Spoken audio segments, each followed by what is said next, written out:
Welcome to Amazing World Channel.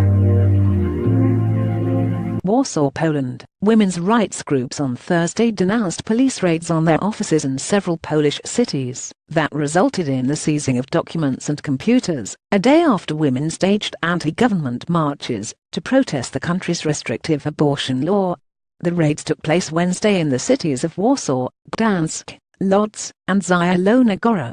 They targeted two organizations, the Women's Rights Center and Barber, which help victims of domestic violence, and which also participated in this week's anti-government protests.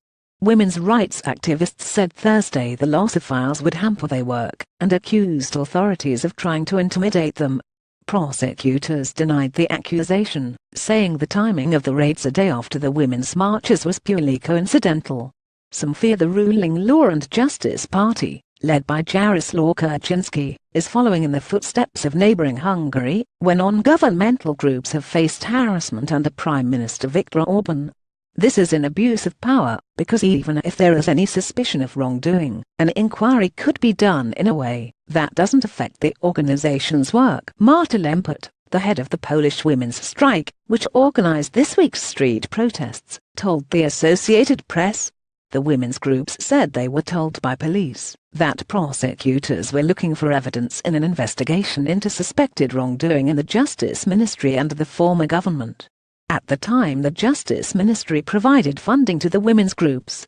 "We are afraid that this is just a pretext or warning signal to not engage in activities not in line with the ruling party," the Women's Rights Center said in a statement. Anita Kaczynska, who heads the group Barber, said police entered her office in Zielona Gora, western Poland, on Wednesday at 9 a.m., and worked until 6 p.m. removing files. She told the AP her group has never been aware of any wrongdoing by Justice Ministry officials that her group was in contact with.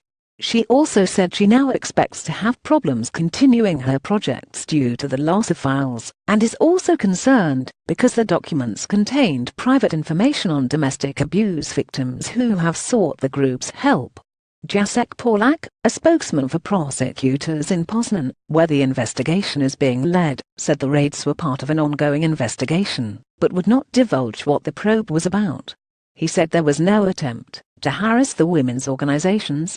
This week's street demonstrations came on the first anniversary of a mass black protest by women dressed in black that stopped a plan in Parliament for a total ban on abortion. Despite that success, the women's rights activists marched to protest the fact that abortion is still illegal in most cases, calling for a liberalization of the law.